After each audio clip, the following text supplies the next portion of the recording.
Bonjour à tous, bienvenue sur HVM6. Donc je fais cette petite vidéo info pour revenir sur donc un outil qui s'appelle Offset, que l'on retrouve ici, voilà, dans Offset Edge.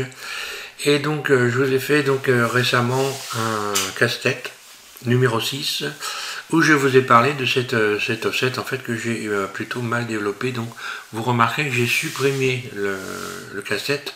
Je vais donc avec cette info revenir sur les explications que j'aurais dû faire un peu différemment, suite donc à un commentaire qui m'a été fait. Donc je remercie la personne qui m'a fait son commentaire.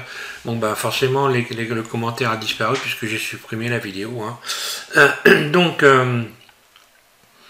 Je vais donc expliquer. Donc il m'a fait cette remarque. Effectivement, il suffit lorsque l'on se met en mode face ici pour avoir des côtés réguliers. Si je sélectionne cette face et que je fais I, donc directement face interne, eh bien on voit que j'ai un entourage qui est régulier. Par contre, pour avoir un entourage régulier, si je sélectionne le tour, hop là, si je sélectionne le tour ici et que je fais extrude surface, voilà ce qui se passe. On n'a pas de bord régulier. Et c'est un peu l'intérêt de cet outil Offset, c'est que là, à partir de maintenant, si je fais donc extruder vers l'extérieur, donc voilà, et là si je veux obtenir j'obtiens des largeurs qui sont donc régulières. Alors, je vais réduire ça, voilà. Donc vers l'extérieur, ce que je ne pourrais pas faire autrement, donc avec face interne évidemment.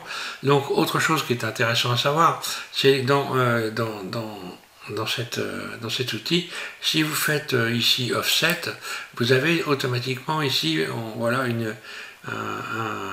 un tour qui vient se créer. Et ce tour, si je le fais extruder, eh bien extruder surface, eh bien, il n'est pas régulier. Mais par contre, grâce à justement cette petite talon, ou ce petit talon, pardon, voilà, si je fais donc extruder, eh bien je peux créer des bords comme ça, réguliers, des entourages réguliers, sur toutes sortes de formes. Voilà, donc ça c'était, voilà, en fait c'était donc à préciser, j'aurais dû faire ma démonstration dans ce sens-là. Autre chose, donc ça va quand même servir à autre chose. Pour les personnes qui sont sur la version 3.5 de Blender, vous n'avez pas Offset ici, vous n'avez pas forcément qui est programmé. Donc pour pouvoir retrouver cet outil là, il faut aller donc dans Préférences ici, ensuite vous allez dans Addons, et dans Addons vous allez dans Maillage, vous allez chercher donc Maillage, Edit Mesh Tool. Ici, on doit voir ça quelque part par là. Voilà, maillage, edit mesh. Si vous n'avez pas coché ça, vous n'avez pas l'accès ici. Donc, quand on va dans Ret, on l'a tout de suite ici. Vous voyez que si je décoche maillage tool ici, bien, je vais avoir pas maillage tool. Qu'est-ce que je viens de faire? Maillage. Voilà, si je décoche maillage et edit mesh, eh bien ça va disparaître. Voilà, il n'est plus. Et hop, je vais resélectionner maillage edit mesh tool. Voilà, et là, on va voir que c'est revenu. Voilà, donc ça c'est une chose à savoir. Autre chose que je voulais vous dire.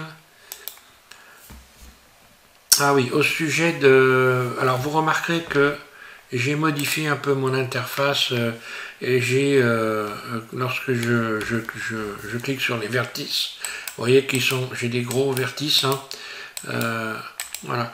J'ai modifié un peu les éléments pour donc avoir une vue bien meilleure de ce que je présente. Donc pour ceux que ça intéresse de modifier leurs outils, vous allez... Je vais vous faire voir où, hein. Vous allez dans thème et puis vous allez dans vue 3D. Voilà, vous pouvez modifier ici, je dis pour ceux qui ne savent pas, les couleurs et les dimensions des éléments. Des fois c'est vrai que quand vous voyez moi donc la taille des sommets, donc des vertices, il y a 3 à l'origine et moi j'ai doublé, j'ai mis 6 de manière à ce qu'on ait vous ayez un confort de vue dans mes explications avec tous les éléments. On peut tout modifier, hein. Voilà, la taille des épaisseurs des contours, etc. Donc, bon. Et puis également les couleurs, hein, voilà. Donc vous pouvez modifier les couleurs des éléments à partir de cette fenêtre-là. Je tenais à le dire parce que des fois on a du mal à trouver, à savoir comment on peut modifier ces éléments-là. Voilà, comme ça on voit bien là, oui, je pourrais pas faire beaucoup mieux, hein. Donc je vous remercie de suivre SVM6. Je ferai donc un nouveau tuto, donc pas tuto mais un nouveau casse-tête numéro 6 qui ne correspondra évidemment pas à ça, mais bon, voilà, je tenais à remettre les choses, remettre les pendules à l'heure, c'est important. Donc merci à la personne qui m'a fait cette remarque. Et puis je vous invite à continuer donc à suivre la chaîne et les prochains, soit QCM, soit je pense que je vais peut-être faire le prochain, ça sera peut-être un test de vitesse. Un test de vitesse, j'ai envie de dire, c'est pas un concours avec moi, hein, mais vous essayerez de battre mon chrono. Je vais peut-être modéliser une voiturette basique, une forme de voiture basique, avec un chrono. Voilà, je pense que c'est ça ce que je vais faire. Ou alors une voie de chemin de fer avec un chrono, quelque chose dans le genre. Voilà. Allez, merci à tous et puis amusez-vous bien. Et bonne continuation.